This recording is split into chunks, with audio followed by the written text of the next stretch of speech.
नमस्कार साथियों, आप सभी का एक बार फिर से स्वागत है प्राइम एज के ऑफिशियल यूट्यूब चैनल पे।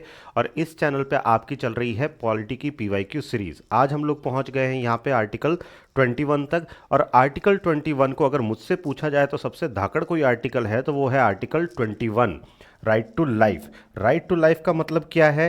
राइट टू लाइफ का सिंपल सा मतलब ये है कि स्टेट कोई भी ऐसा काम नहीं करेगी, राइट टू लाइफ, स्टेट कोई भी ऐसा काम नहीं करेगी जो कि आपकी लाइफ को थ्रेट करता हो। ठीक है, अब इस राइट टू लाइफ को आप पढ़ेंगे तो वो एकदम एक लाइन का ही है। क्या कहता है ये? No person shall be deprived of his life and liberty except the procedure established by law. किसी भी व्यक्ति को उसकी लाइफ और लिबर्टी से नहीं दूर किया जाएगा except the procedure established by law. अब राइट टू लाइफ के अंदर राइट टू स्लीप की अगर हम लोग बात करें, राइट टू स्लीप की अगर हम लोग बात करें, नींद का अधिकार है क्या हम लोगों को? हाँ जी, बिल्कुल है। नींद का अधिकार होगा ही। अगर हम अच्छे से सोएंगे नहीं तो अगला दिन हमारा खराब हो जाएगा। तो हमें साउंड स्लीप, साउंड स्लीप का मतलब हमें अच्छी नींद का अधिकार है, वो राइट टू लाइफ में आता है। राइट टू प्राइवेसी का आपने नाम सुना होगा। राइट टू प्राइवेसी भी किस में आता है? राइट टू प्राइवेसी भी आता है आपके राइट टू लाइफ के अंदर। Right to life include right to dignified life. Dignified life, ऐसा नहीं कि कुत्ते बिल्ली की तरह जिएंगे, स्वाभिमान के साथ में जीना है। हमें क्या चाहिए? हमें सिर्फ जीवन नहीं चाहिए, जीवन के अंदर डिग्निफाइड स्वाभिमान के साथ में जीवन जीने का अधिकार हमें राइट टू लाइफ देता है। ऐसे ही क्लीन वाटर कह लीजिए, हमें साफ सुथरा पानी, पीने योग्य पानी मिलना चाहिए, ये भी हमें राइट टू लाइफ में मिलता है। हमें राइट टू फूड जो है वो भी मिलता है, खाना। ये कितनी सारी स्कीम्स चलती है। कोई आदमी भूखा मरता है क्या? नहीं मरने दिया जाता है। कोशिश की जाती है कि गरीब से गरीब आदमी भी हो तो 2 टाइम की रोटी अच्छे से मिल जाए, 1 रुपए किलो में अनाज मिल जाए, 2 रुपए किलो में अनाज मिल जाए। ठीक है, ये राइट टू फूड के अंदर आ जाता है। ऐसे ही भतेरों बहुत सारे राइट्स हैं जो कि आपके राइट टू लाइफ के अंदर ही आते हैं। इनफैक्ट आर्टिकल 21 में ही जब राइट टू एजुकेशन देना था, क्या देना था? राइट टू एजुकेशन देना था। तो ये एजुकेशन भी हमने कहां पे सेट किया? हमने सेट किया 21A के अंदर। कहां सेट किया?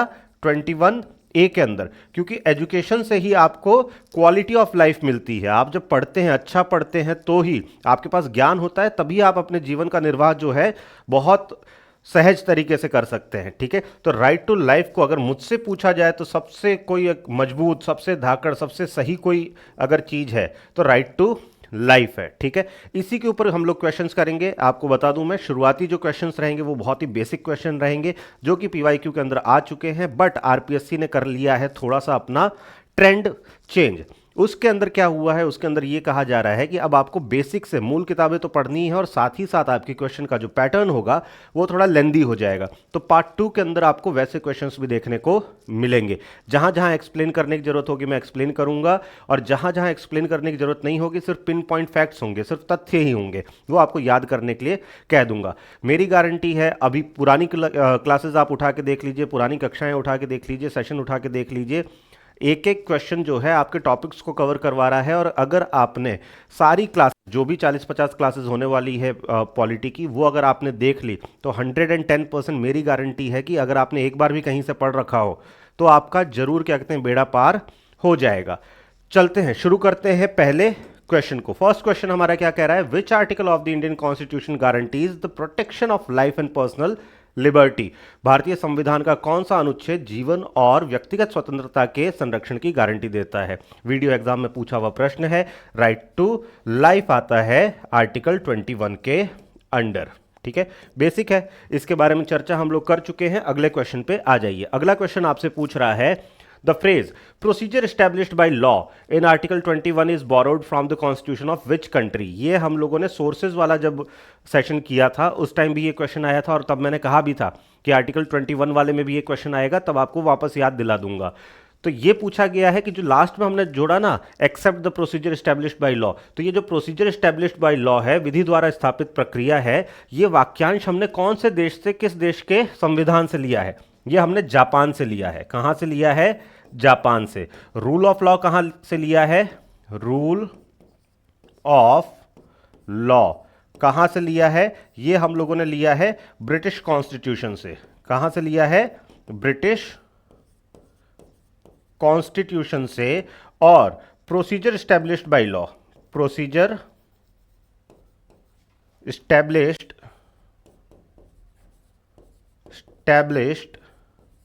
By law. ये फ्रेज हम लोगों ने कहां से लिया है?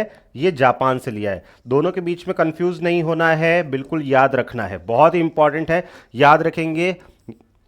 ये मैं यहां पे मार्क कर देता हूं, ठीक है? कल को आपको पीडीएफ मिले तो आपको याद रहे कि सर ने क्या बताया था। नेक्स्ट देखिए, अगला क्वेश्चन आपसे पूछ रहा है आर्टिकल 21 अप्लाइज टू, अनुच्छेद 21 लागू होता है सिर्फ इंडियन सिटीजन पे, सिर्फ फॉरेनर्स पे, विदेशियों पर, सिटीजन पे भी और नॉन सिटीजन पे भी, गवर्नमेंट इंप्लॉइज के ऊपर ही। किसके ऊपर? राइट टू लाइफ एक ऐसी चीज है जो कि सिटीजन्स के ऊपर तो अप्लाई होता ही है, साथ ही साथ नॉन सिटीजन्स पे भी अप्लाई होता है, ठीक है? एक प्राइम एग्जांपल आपको बताता हूं, आपने रोहिंग्या रिफ्यूजीज के बारे में जरूर सुना होगा। रोहिंग्या रिफ्यूजीज कहां से आए हैं भाई? ये म्यांमार से आए हैं। कहां से आए हैं? म्यांमार से आए हैं। म्यांमार के भी रखाइन, या तो एनी लिख दीजिए या फिर कई जगह रखाइम, ये दो स्टेट है। म्यांमार के रखाइन या फिर रखाइम स्टेट से आए हैं। कहां पे है ये? इंडिया के अंदर है भारी तादाद में। इंडिया के अंदर है ये भारी तादाद में। इनको क्या कहते हैं? वापस से डिपोर्ट करवाने का। इनको वापस से डिपोर्ट करवाने के लिए एक याचिका दायर हुई सुप्रीम कोर्ट के अंदर। सुप्रीम कोर्ट ने यह कहा कि देखो यार, ये जो राइट टू लाइफ है ना, आर्टिकल 21 जो है, ये सिटीजन को तो मिलता ही है, नॉन सिटीजन को भी मिलता है। असल में हुआ क्या था, इन रोहिंग्याज को म्यांमार से मार मार के भगाया गया, ठीक है? मार मार के मतलब वहाँ पे कोई कॉन्फ्लिक्ट हो गई थी, थोड़ी सी कम्युनल कॉन्फ्लिक्ट हो गई थी, तो रोहिंग्याज जो हैं वो म्यांमार से निकल के बांग्लादेश और भारत दोनों जगह आ गए। भारत चूंकि ज़्यादा संपन्न है तो लोगों ने चुना कि भारत में जाके हम लोग रह लेते हैं, ठीक है? भारत बड़ा देश है, हमें एब्जॉर्ब कर जाएगा। तो रोहिंग्या काफ़ी सारे हमारे यहाँ पे इंडिया में आ चुके हैं। इनको एक जगह इकट्ठा करना और उसके बाद में वापस से म्यांमार भेज देना, इसकी जब बात हुई तो फिर सुप्रीम कोर्ट ने यही कहा था कि देखो अभी जो हालात है ना वो उतने अच्छे नहीं है कि वापस हम लोग भेजें और हम ये इंश्योर कर सकें कि वहाँ पे इनको प्रोसिक्यूट नहीं किया जाएगा, इनको मारा नहीं जाएगा। तो इनकी राइट टू लाइफ को भी इनको डिपोर्ट करने से मना कर दिया था। किसका हवाला देते हुए? राइट टू लाइफ का हवाला देते हुए मना कर दिया था, ठीक है? ये याद रखेंगे। आंसर सिटीजन पे भी और नॉन सिटीजन पे भी। अब आपको याद रहेगा, आप कनेक्ट कर पाएंगे। नेक्स्ट क्वेश्चन देखिए, अगला क्वेश्चन क्या कह रहा है? Which amendment act added article 21A right to education to the constitution? इसमें दो क्वेश्चन बन रहे हैं। राइट टू एजुकेशन जो है, RTE जो है, वो संविधान में कहां? राइट टू एजुकेशन का एक अलग से एक्ट तो है ही, संविधान में कहां दिया हुआ है? 21 में नहीं है, 21A में है। याद रखेंगे, इंपॉर्टेंट। आर्टिकल 21 में नहीं बल्कि आर्टिकल 21A में है, ठीक है? ये एक सेपरेट आर्टिकल है, ये अलग आर्टिकल है, ठीक है? चलिए, कौन सा अमेंडमेंट से जोड़ा गया था 21A को? शिक्षा के अधिकार को 86 अमेंडमेंट 2002, 44, 42, 91। पहला ही आंसर सही है, याद रखेंगे, ये इंपॉर्टेंट है बच्चों। राइट टू एजुकेशन वाला इंपॉर्टेंट है। 86 अमेंडमेंट 2002, 86वां संशोधन अधिनियम 2002, बहुत इंपॉर्टेंट है, ये याद रखना है। मैं बता रहा हूं किसी भी एग्जाम के अंदर आ सकता है, फिर मेरे को कहोगे कि सर ने बोला तो था याद करने के लिए पर मैंने याद नहीं किया। नेक्स्ट क्वेश्चन देखिए, the right to privacy is a fundamental right under which article? निजता का अधिकार किस अनुच्छेद के तहत एक मौलिक अधिकार है? मैं आपको बता रहा हूं ना, राइट टू लाइफ जो है अपने अंदर बहुत सारे अधिकारों को लेके आता है। पढ़ के आपको लगेगा कि हाँ छोटा सा ही तो है। राइट टू लाइफ मतलब मेरे जीवन की रक्षा करने को मतलब प्रोहिबिट करता है कि मेरे जीवन के ऊपर आंच नहीं आनी चाहिए। बहुत सारी चीजें हैं आर्टिकल 21 के अंदर, लिस्ट बन सकती है। अगर कभी आप मुझसे पढ़े तो आपको जरूर पता चलेगा कि एक लिस्ट बनती है पूरी पूरी, और हर लिस्ट के साथ में केस एसोसिएट होता है कि आपको राइट टू क्लीन वाटर कहाँ मिला, राइट टू साउंड स्लीप कहाँ मिलता है, कौन से केस के द्वारा मिलता है, ठीक है? चलिए, right to privacy article 21। Which right is not explicitly mentioned in article 21 but interpreted by the Supreme Court? कौन सा अधिकार अनुच्छेद 21 में स्पष्ट रूप से वर्णित नहीं है लेकिन सर्वोच्च न्यायालय द्वारा व्याख्यात है? Right to livelihood, right to speedy trial, clean environment, all of the above. इनमें से कौन सा जो है उच्चतम न्यायालय ने दिया है? उच्चतम या फिर सर्वोच्च न्यायालय ने दिया है। राइट टू लाइवलीहुड, बिल्कुल इसके अंदर MG नरेगा, जो कि अब VB जी राम जी बिल के रूप में आ जाएगा, ठीक है, ये इसके अंदर आ जाता है। त्वरित सुनवाई, स्पीडी ट्रायल, ये भी आता है। राइट टू क्लीन एनवायरनमेंट भी आता है। तो सारे के सारे तो सुप्रीम कोर्ट ने राइट टू लाइफ के अंदर ही डाल दिए, तो ऑल ऑफ दी अबव हो जाएगा, ठीक है। खाली इतने नहीं है, अच्छी खासी बड़ी सी लिस्ट है। नेक्स्ट देखिए, during a national emergency which article can not be suspended, राष्ट्रीय आपातकाल के दौरान किस अनुच्छेद को निलंबित नहीं किया जा सकता? 19, 20, 21, 32 या फिर 14, किसे नहीं किया जा सकता है? ये हम लोगों ने लास्ट क्लास के अंदर भी किया था, ठीक है। कौन कौन सा? 20, 21, 20, 21, जिसमें 21 कौन सा है? Right to life, right to life. और इसके अंदर हम लोगों ने 3 चीजों की बात की थी, x post facto law, double jeopardy और ये राइट अगेंस्ट सेल्फ इंक्रिमिनेशन, इन चीज की बात की थी, ठीक है। तो ये इमरजेंसी के दौरान भी सस्पेंड नहीं हो सकते। ये हो गया आपका आंसर। बिल्कुल आसान है, कोई दिक्कत नहीं है। नेक्स्ट क्वेश्चन देखिए, अगला क्वेश्चन आपसे पूछ रहा है, right to health is integral to which article, स्वास्थ्य का अधिकार किस अनुच्छेद का अभिन्न अंग है? आर्टिकल 21। आसान है, ऐसा कुछ भी जहां पे आपको ऐसा राइट मिल रहा है जहां पे आपका जीवन सुगम बनाया जा रहा है, सहज बनाया जा रहा है, वो सारे के सारे किस में आते हैं? वो सारे के सारे आते हैं आर्टिकल 21 के अंडर ही। नेक्स्ट देखिए, अगला क्वेश्चन क्या कह रहा है, which case is popularly known as the habeas corpus case, किस मामले को लोकप्रिय रूप से बंदी प्रत्यक्षीकरण मामला कहा जाता है? एडीएम जबलपुर वर्सेस शिवकांत शुक्ल, केशवानंद भारती, गोलखनाथ केस या फिर मिनर्वा मिल्स केस? यहां तो बहुत ही आसान होगा क्योंकि बाकी नीचे वाला बी सी डी का तो नाम आप लोगों ने सुन रखा है, बट एडीएम जबलपुर वाला जो केस है वो सीधे सीधे किससे? हेबियस कॉर्पस केस या फिर बंदी प्रत्यक्षीकरण का सबसे इंपॉर्टेंट केस माना जाता है। जब हम लोग आर्टिकल 32 कर रहे होंगे तो इसके ऊपर डीप हम लोग बात करेंगे। अभी के लिए एडीएम जबलपुर याद रखिए। और थोड़ा सा मैं आपको बता देता हूं, बंदी प्रत्यक्षीकरण का मतलब यह होता है कि अगर कोई आदमी खो गया है या फिर क्या कहते हैं इलीगल डिटेंशन में है पुलिस के पास में, तो कोई भी व्यक्ति हाई कोर्ट जा सकता है, हाई कोर्ट जाके हेबियस कॉर्पस लगा सकता है, हेबियस कॉर्पस लगा सकता है। इससे क्या होता है? इसका मतलब होता है present the body in the court. Generally क्या होता है कि कोर्ट ये कह देती है कि 24 घंटे के अंदर अंदर, जिंदा या मुर्दा, 24 घंटे के अंदर अंदर लिविंग कंडीशन में हो या नॉन लिविंग कंडीशन में हो, ठीक है, आप उसकी बॉडी या फिर उसकी सूचना कोर्ट के अंदर ला के रहेंगे, कोर्ट के अंदर ला के रहेंगे। सबसे ज्यादा इसका यूज कब होता है?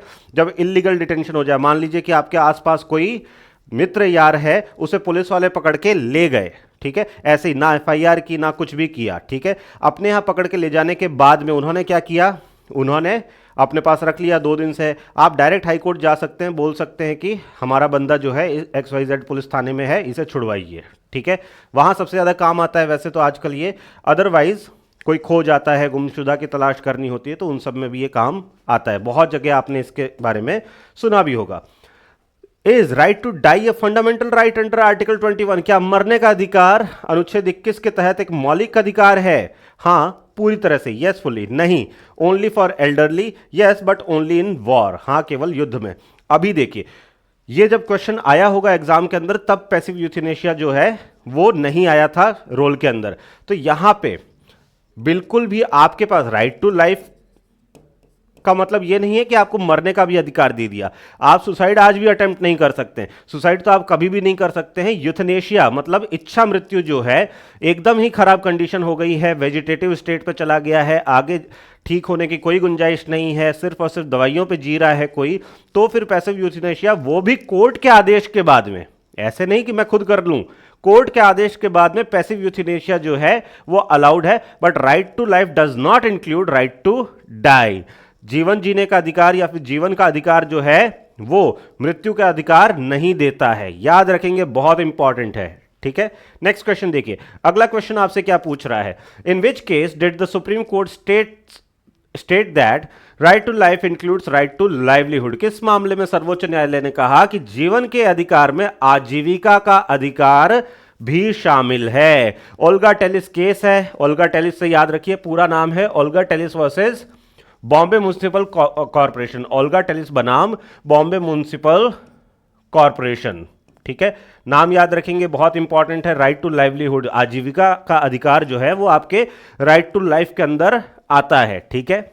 चलिए, अच्छा मुझे कमेंट के अंदर ये भी बताइए कि ये सारे जो लैंडमार्क जजमेंट आ रहे हैं, क्या आप शॉर्ट रूप में, छोटे छोटे रूप में, क्योंकि एक एक जजमेंट के ऊपर बड़ी 6-6 घंटे, सॉरी, आधे आधे घंटे की क्लास हो नहीं सकती है, बट हाँ शॉर्ट शॉर्ट में अगर आप लैंडमार्क जजमेंट भी चाहते हैं ना, अगर चाहते हैं तो बताइए कमेंट के अंदर। जितने भी कॉन्स्टिट्यूशन और पॉलिटी से रिलेटेड इंपॉर्टेंट लैंडमार्क जजमेंट होंगे वो आपके साथ डिस्कस कर लिए जाएंगे, ठीक है। बहुत डीप में नहीं जाना है, क्यों? क्योंकि आप जज नहीं बनना चाह रहे हैं, आप एक प्रशासनिक अधिकारी या फिर आप एक टीचर या फिर आप एक किसी पोस्ट को, किसी दायित्व को निभाने के लिए राजस्थान सरकार या फिर किसी भी सरकार के अंदर आप उसमें जाना चाहते हैं। तो इसलिए क्या कहते हैं, अगर आपको चाहिए तो ज़रूर बताइएगा, ले आऊँगा। अभी PYQ चल रहा है। The scope of article 21 was significantly expanded from procedure established by law to due process of law, in which case, किस मामले में अनुच्छेद 21 के दायरे को विधि द्वारा स्थापित प्रक्रिया से कानून की उचित प्रक्रिया तक महत्वपूर्ण रूप से विस्तारित किया गया। AK गोपालन केस, मनेका गांधी केस, शंकरी प्रसाद केस या फिर बेरूबारी यूनियन केस, किसके द्वारा किया गया? मनेका गांधी केस के अंदर। किसके अंदर? मनेका गांधी केस के अंदर, ठीक है। 1978 का केस है। हुआ क्या था, मनेका गांधी जी कहीं बाहर जा रही थी, इनका पासपोर्ट जब्त कर लिया। फिर उसके बाद में मनेका गांधी जी ने कहा कि मुझे तो राइट टू लाइफ के अंदर कहीं ना कहीं जाने का अधिकार भी होना चाहिए। तो प्रोसीजर एस्टेब्लिश्ड बाय लॉ का मतलब ये है कि देखो, सरकार के पास में पावर तो है कि वो किसी का भी पासपोर्ट जब्त कर सकता है, प्रोसीजर तो एस्टेब्लिश कर दिया लॉ ने, पर सिर्फ और सिर्फ प्रोसीजर एस्टेब्लिश्ड बाय लॉ नहीं होना चाहिए, बल्कि ड्यू प्रोसेस ऑफ लॉ होना चाहिए। ड्यू प्रोसेस मतलब उचित। ये जो प्रोसेस होनी चाहिए ये कैसी होनी चाहिए? ये उचित प्रक्रिया होनी चाहिए। क्या होनी चाहिए? सिर्फ प्रक्रिया जो है वो कानून द्वारा निर्धारित नहीं, बल्कि उचित प्रक्रिया होनी चाहिए। अगर आपको अधिकार दिया है, अगर सरकार को अधिकार दिया है, इसका मतलब ये नहीं कि आपको अधिकार दिया तो आप कुछ भी कर लो। जैसे सरकार के पास में एक अधिकार चला जाता है कि सरकार को अगर जमीन की जरूरत पड़ती है तो वो क्या कहते हैं, प्राइवेट लोगों से भी जमीन खरीद के, और अपना जैसे सड़क बनानी है, गांव में से सड़क निकालनी है, तो किसी से खेत का वो पार्ट खरीदना होगा तो वो खरीद सकते हैं। पर इसका मतलब ये नहीं कि सरकार के पास अधिकार हो गया तो आपका घर आके खरीद ले कि ले भाई पैसे, तू अपना घर छोड़ निकल, ये नहीं कर सकते हैं, ठीक है। तो प्रोसीजर एस्टेब्लिश्ड बाय लॉ जो है उसको एक्सपेंड किया और ये कहा कि ये जो प्रोसीजर एस्टेब्लिश्ड बाय लॉ है ये ड्यू प्रोसेस ऑफ लॉ भी होना चाहिए, ठीक है। विधि द्वारा स्थापित प्रक्रिया जो है ये सिर्फ विधि द्वारा स्थापित हो इतना काफी नहीं है, बल्कि कानून की उचित प्रक्रिया होना चाहिए। क्या होना चाहिए? उचित प्रक्रिया होना चाहिए। मनेका गांधी केस के अंदर कहा गया, याद रखेंगे बच्चों, ठीक है। नेक्स्ट देखिए, which of the following is not covered under article 21? निम्नलिखित में से कौन सा अनुच्छेद 21 के अंतर्गत नहीं आता? राइट टू ट्रेवल अब्रॉड, विदेश यात्रा का अधिकार, राइट अगेंस्ट सॉलिटरी कन्फाइनमेंट, एकांत कारावास के विरुद्ध अधिकार, हड़ताल का अधिकार, right to strike, right to free legal aid, निःशुल्क विधिक सहायता का अधिकार। कौन सा नहीं आता है? राइट टू स्ट्राइक जो है वो राइट टू लाइफ के अंदर नहीं आता है। आर्टिकल 19 वाला सेशन याद करो, आपको मैं याद दिला लूं, ये freedom of speech and expression के अंदर आता है। किसमें आता है? Freedom of speech and expression. किसके अंडर आता है? Freedom of speech and expression, ठीक है। आर्टिकल 19(1) लिख देता हूं यहां पे, आर्टिकल 19(1)(a) इसके अंडर आता है, याद रखेंगे। बाकी तीन जो है, right to travel abroad, Maneka Gandhi वाला केस अभी हम लोगों ने डिस्कस किया, right against solitary confinement, solitary confinement मिल सकता है बट उसके लिए भी लॉ बना रखे हैं। ऐसा नहीं कि एक जगह एकांत कारावास जो है एक बार में ही 1 महीने का दे दिया जाए, वो नहीं होगा। और right to free legal aid, ये भी राइट टू लाइफ के अंदर ही आता है, ठीक है। नेक्स्ट देखिए, right to sleep was declared a fundamental right related to article 21 in the context of which incident? सोने के अधिकार को किस घटना के संदर्भ में अनुच्छेद 21 से संबंधित मौलिक अधिकार घोषित किया गया? रामलीला मैदान incident, Singhu border protest, Nirbhaya case या फिर भोपाल गैस ट्रेजेडी। बात है 2011 की, आप में से काफी बच्चे जो हैं वो बहुत छोटे रहे होंगे। 2011 2012 के अंदर एक लहर सी चली थी कि काफ़ी सारे अन्ना हजारे हुए, अरविंद केजरीवाल हुए, बाबा रामदेव भी हुए, ये काफ़ी सारे लोग ना आंदोलन कर रहे थे उस टाइम की सरकार के खिलाफ। क्यों आंदोलन कर रहे थे? अलग अलग मुद्दे थे, कोई भ्रष्टाचार का मुद्दा लेके आया था, कोई किसी और चीज का मुद्दा लेके आया था। बहुत सारे आंदोलन हो रहे थे, राष्ट्रव्यापी आंदोलन चल रहे थे। वो जो राष्ट्रव्यापी आंदोलन है उसी के अंदर बाबा रामदेव भी एक आंदोलन कर रहे थे और रामलीला मैदान के अंदर सोए हुए थे। मतलब दिन भर आंदोलन किया, रात को तो सोएंगे। ये और इनके अनुयायी फॉलोअर्स जो हैं वो रामलीला मैदान के अंदर ही प्रोटेस्ट कर रहे थे। अचानक से क्या होता है? अचानक से एक स्ट्राइक होती है, एक स्ट्राइक होती है और वहां रामलीला मैदान में जितने लोग सो रहे होते हैं सबको भगा दिया जाता है, डंडे मार मार के भगाया जाता है। और ऐसा बताया जाता है कि बाबा रामदेव जो हैं वो भी क्या कहते हैं, उनको जब अरेस्ट किया गया काफ़ी टाइम तक हेलीकॉप्टर पर रखा गया, काफ़ी पॉपुलर थे उस टाइम में। खैर, तो रामलीला मैदान इंसिडेंट के अंदर यही हुआ था कि रात को लाठी चार्ज हो गया था। क्या हुआ था? लाठी चार्ज एट नाइट, रात को ही हो गया। गवर्नमेंट से पूछा गया भाई कि आपने लाठीचार्ज क्यों किया? गवर्नमेंट ने बताया कि इनके पास में परमिशन ही नहीं थी ये प्रोटेस्ट करने की, हम तो जगह खाली करवा रहे थे, गवर्नमेंट के पास अधिकार है। तो फिर सुप्रीम कोर्ट ने कहा कि जगह खाली करवानी थी तो सुबह करवा लेते, रात को सोने का तो अधिकार जो है वो राइट टू लाइफ के अंडर आएगा। किसमें आएगा? राइट टू लाइफ के अंडर आएगा। तो रामलीला मैदान की घटना जो कि बाबा रामदेव वाली है, उसके बाद में हमें राइट टू लाइफ एक फंडामेंटल राइट के रूप में मिल गया था। Sorry, right to sound sleep. ठीक है, याद रखेंगे, बहुत important. Under article 21 the state is obliged to provide free legal aid to an accused who can not afford it. This was established in, फिर से केस का नाम पूछा है, अनुच्छेद 21 के तहत राज्य उस आरोपी को मुफ्त कानूनी सहायता प्रदान करने के लिए बाध्य है जो इसे वहन नहीं कर सकता। यह किसमें स्थापित किया गया था? हुसैन आरा खातून केस में, एमसी मेहता केस में, एसआर बोमाई केस में, या फिर इंदिरा साहनी केस के अंदर? तो किसमें कहा गया था? हुसैन आरा खातून। किसमें कहा गया था? हुसैन आरा खातून केस में यह कहा गया था कि देखिए भाई, कोई व्यक्ति यदि गरीब है, अपने लिए क्या कहते हैं कानून की सलाह नहीं ले सकता, उसके पास पैसा नहीं है, तो सरकार की अब जिम्मेदारी है कि वो फ्री लीगल एड प्रोवाइड करवाए, मुफ्त कानूनी सलाह जो है वो प्रोवाइड करवाए, मुफ्त कानूनी सहायता। ठीक है, फ्री लीगल एड कहां से आया? थैंक यू बोलिए हुसैन आरा खातून जी को। उनकी वजह से आज के टाइम में जो भारत के अंदर गरीब तबका है उसे भी अब न्याय मिल सकता है और वो सरकार से अपने लिए वकील मांग सकते हैं। ठीक है, चलिए अगले क्वेश्चन पे आइए। अगला क्वेश्चन कहता है the Vishakha guideline issued by the Supreme Court fall under the ambit of article 21। What do they relate to? सर्वोच्च न्यायालय द्वारा जारी विशाखा दिशा निर्देश अनुच्छेद 21 के दायरे में आते हैं। वे किससे संबंधित हैं? ये कार्यस्थल पर महिलाओं के यौन उत्पीड़न से संबंधित है। ठीक है, इसके बाद में इन्हीं गाइडलाइंस के बेसिस पे पॉश एक्ट बना है। कौन सा बना है? पॉश एक्ट बना है। ठीक है, बस इतना ही याद रखिए, ज्यादा डीप में आपको नहीं जाना है। ठीक है, prevention of sexual offence at work place वाला जो है, prevention of women from sexual offence at work place जो है वो इसी विशाखा गाइडलाइन के बेसिस पे ही आया है। ठीक है, नेक्स्ट देखिए, which article protects the person's right to marry a person of their choice? कौन सा अनुच्छेद किसी व्यक्ति को अपनी पसंद की व्यक्ति से शादी करने का अधिकार देता है? 19, 21, 25, 29, 19, 21, 25 या फिर 29? आराम से आप बता सकते हैं कि शादी के बाद में जीवन जो है वो एक अलग तरीके से चलने लगता है। तो ऑब्वियस ही बात है, जहां बात जीवन की है, जहां बात लाइफ की है, वो आएगा कहां पे? Right to life. और राइट टू लाइफ है हमारा आर्टिकल 21 के अंडर। आसान है, कोई दिक्कत नहीं। नेक्स्ट क्वेश्चन पे आइए, बताते चलिए भाई दिक्कत है कि नहीं है। Right to clean water is a fundamental right under article 21। This implies the state must prevent. स्वच्छ जल का अधिकार अनुच्छेद 21 के तहत एक मौलिक अधिकार है। इसका तात्पर्य यह है कि राज्य को रोकना चाहिए जल प्रदूषण, बांध निर्माण, नदी जोड़ो या फिर मछली पकड़ना। जल प्रदूषण रोकना किसका काम है?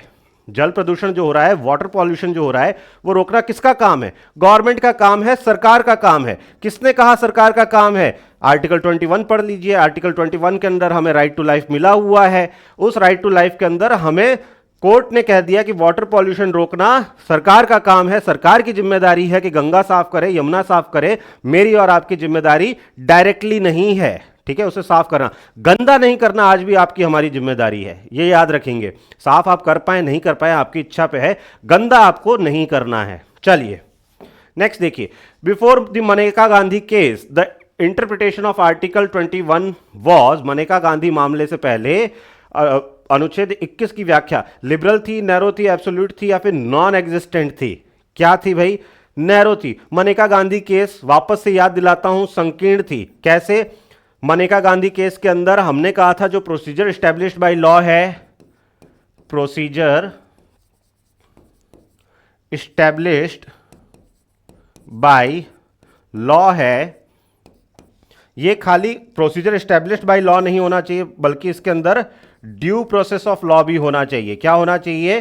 ड्यू प्रोसेस ऑफ लॉ भी होना चाहिए। प्लस लगाया है मैंने बीच में, प्लस जरूर देखें। ड्यू प्रोसेस ऑफ लॉ भी होना चाहिए, मतलब कानून जो है वो उचित तरीके से अपना काम करे। ठीक है, तो इसका मतलब ये ब्रॉड कर दी, बढ़ा दी।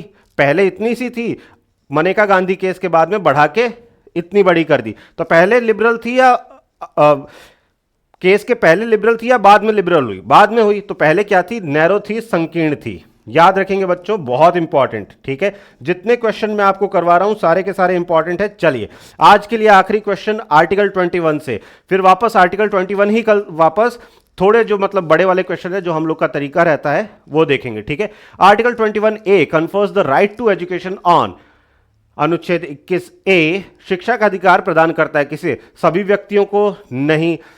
6 से 14 साल के बीच के जो बच्चे हैं उनको हाँ जी। चिल्ड्रन अप टू 6 ईयर नहीं। लिंग्विस्टिक माइनॉरिटीज नहीं। 6 से 14 साल के जो बच्चे हैं इनको प्राथमिक शिक्षा का अधिकार देता है। क्या देता है? प्राथमिक शिक्षा का अधिकार देता है।